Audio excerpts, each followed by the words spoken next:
अस्सलामु अलैकुम वरहमतुल्लाहि वबरकातुह।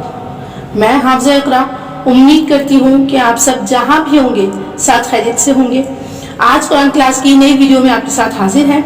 वीडियो में आगे बढ़ने से पहले आप सबसे गुजारिश है कि जिन लोगों ने अब तक मेरे चैनल को सब्सक्राइब नहीं किया वो बराए मेहरबानी मेरे चैनल को सब्सक्राइब करें और वीडियोस को ज़्यादा से ज़्यादा शेयर करें ताकि ये दूसरों तक भी पहुँचे।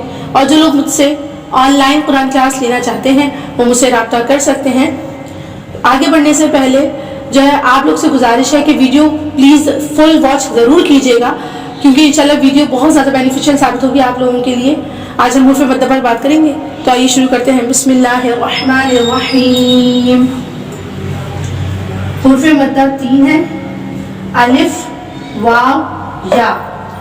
हुर्फ़ मद्दा 3 है, अलिफ वाव या। और ये जो दाल नुमा अलामत है इसे कहते हैं हम जज़म। ये जो दाल नुमा अलामत है इसे कहते हैं हम जज़म।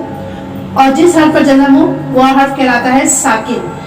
ये जो दाल नुमा अलामत है इसे कहते हैं हम जज़म और जिस हर्फ पर जज़म हो वो हर्फ कहलाता है साकिन। साकिन हर्फ को हमेशा अपने से पहले वाले हर्फ से मिलाकर पढ़ा जाता है। अलिफ से पहले जब भी ज़बर हो, अलिफ से पहले जब भी ज़बर हो तो ये कायदा होता है अलिफ मद्दा का।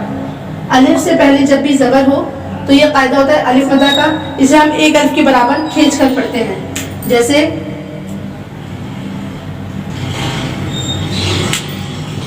बा अलिफ ज़बर बा। या तो हमारी खुली हुई उंगली बंद हो जाए या फिर बंद उंगली खुल जाए। बा अलिफ ज़बर बा।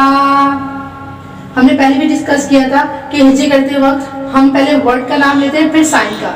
यहाँ पे 2 वर्ड्स हैं बा और अलिफ, पहले हम वर्ड्स का नाम लेंगे फिर साइन का।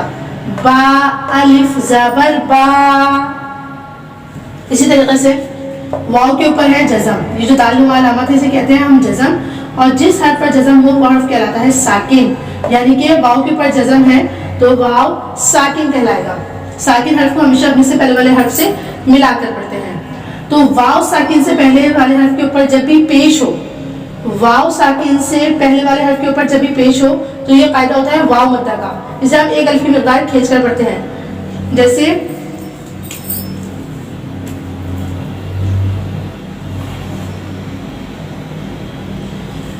बा वाव पेश बू। बा वाव पेश बू। पहले हमने वर्ड्स का नाम लिया फिर साइन का। बा वाव पेश बू।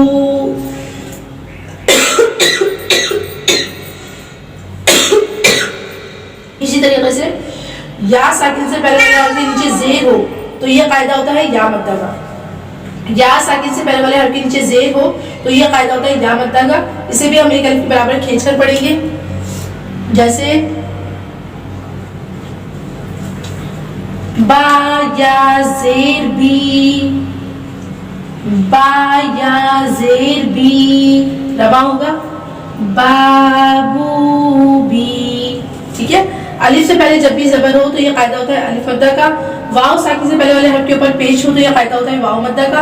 और या साकिन से पहले वाले हर्फ के नीचे जेर हो तो ये कायदा होता है या मद्दा का। इन्हें हम एक अलिफ की मिक़दार खींच कर पढ़ते हैं, कैसे बा बू बी। इसी तरीके से ता अलिफ ज़बर ता। ता वाव पेश तू। ता या जेर ती। ता तू ती। सा अलिफ ज़बर सा। सा वाव पेश सू। सा या जेर सी। सा सू सी। शुरू में मैंने अलग अलग वर्ड्स इसलिए लिखे थे ताकि आपको आसानी से समझ में आ जाए। ठीक है, इसको मिलाकर ही लिखा जाता है। एक बार रिपीट कर लेते हैं। हुर्फ़ मद्दा 3 है, अलिफ वाव या। और ये जो दाल नुमा अलामत है इसे कहते हैं हम जज़म और जिस हर्फ पर जज़म आ जाए वो हर्फ कहलाता है साकिन। साकिन हर्फ को हमेशा अपने से पहले वाले हर्फ से मिलाकर पढ़ते हैं। अलिफ से पहले जब भी ज़बर हो तो ये कायदा होता है अलिफ मद्दा का। इसे हम एक अलिफ की मिक़दार खींच कर पढ़ते हैं। एक अलिफ कहते हैं या तो हमारी खुली हुई उंगली बंद हो जाए या फिर बंद उंगली खुल जाए, जैसे बा अलिफ ज़बर बा। हिज्जे करते वक्त